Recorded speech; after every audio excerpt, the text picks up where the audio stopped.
কাজ করেছো? না করি নাই, ভালো হয়েছি, একদম ফেরেশতার মতো চলেছি। আল্লাহ তাআলা বলবেন ইকরা কিতাবাকা কাফা বিনাফসিকা আল-ইয়াওমা আলাইকা হাসিবা। দেখি তো আমলনামাটা খোলো, কি কি করছো। মুখের কথার দাম নাই। আমলনামা খুলে দেখবে যতগুলো বললো এতক্ষণ সমস্ত কিছু মিথ্যা, সমস্ত কিছু কি বলবেন তুমি মিথ্যা বলেছো। তোমার আমলনামা তুমি এবার পড়ো, আমলনামা খুলে দেখবে পড়তে চাইবে না, আর অস্ত্রসিক্ত নয়। আল্লাহ তাআলার কাছে বলবেন হায় আফসোস, আজকে যদি আমি মাটি হয়ে যেতাম, আজকে যদি আমি মাটি হয়ে যেতাম, তাহলে আমাকে আর আজকে কঠিন হিসাবের কাঠগড়ায় দাঁড়াতে হতো না। আজকে যদি মাটি হয়ে যেতাম, আল্লাহ তোমার কাছে এই হিসাবের দেওয়ার জন্য কাঠগড়ায় দাঁড়ানো লাগতো না। আল্লাহ বলবেন তোমার মাটি হওয়ার আর কোনো সুযোগ নাই, বরং মাটি তোমার আযাবের কারণ হয়ে যাবে। কারণ এই মাটির ওপর তুমি অপব্যবহার করেছ, হারাম পথে চলেছ। এই মাটির ওপর তুমি যত প্রকার অপকর্ম করেছ, সমস্ত অপকর্মের সাক্ষ্য আজকে এই মাটি তোমার জন্য, তোমার বিরুদ্ধাচরণ করে সাক্ষ্য দেবে। এই জন্য সাবধান হয়ে যান। রাতের আধারে যেখানেই যে গুনাহ করেন, দিনের আলোতে যেখানেই গোপনে প্রকাশ্যে যেভাবেই গুনাহ করেন না কেন, যেভাবে আপনি জীবন চালান না কেন, এই মাটি কিন্তু আপনার বিরুদ্ধে সাক্ষ্য দেবে। যদি আপনি এই মাটির ওপর কোনো অপকর্ম করেন, কোনো হারাম কাজ করেন, আল্লাহ এবং তার রাসূল বিরোধী, কোরআন বিরোধী সমস্ত কর্মকাণ্ডগুলো যদি করেন, ইসলামের পক্ষে না থাকেন, এই মাটি কিয়ামতের দিন আপনার বিপক্ষে দাঁড়াবে। নাউজুবিল্লাহ বলেন।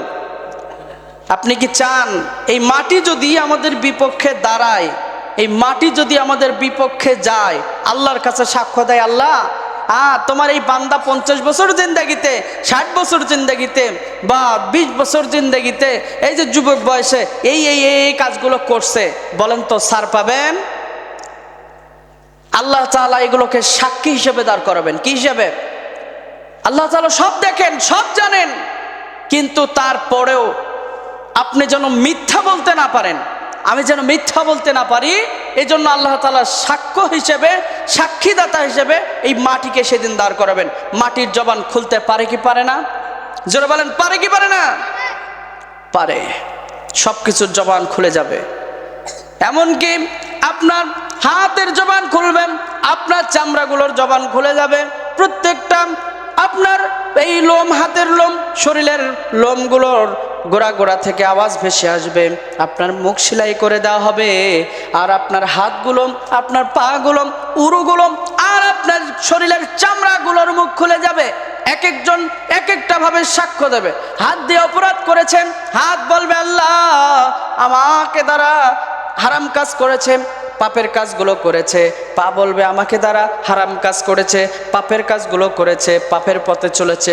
চোখ বলবে আল্লাহ আমাকে দিয়ে হারাম কাজ দেখেছে, হারাম বিষয়গুলো উপলব্ধি করেছে। আবার এই মুখ বলবে আল্লাহ আমাকে দিয়ে হারাম খেয়েছে, আমাকে দিয়ে মিথ্যা কথা বলেছে, চুগলখুরি করেছে, ফাহিশা কথা বলেছে, বিভিন্ন প্রকার বাকবিতণ্ডা করেছে।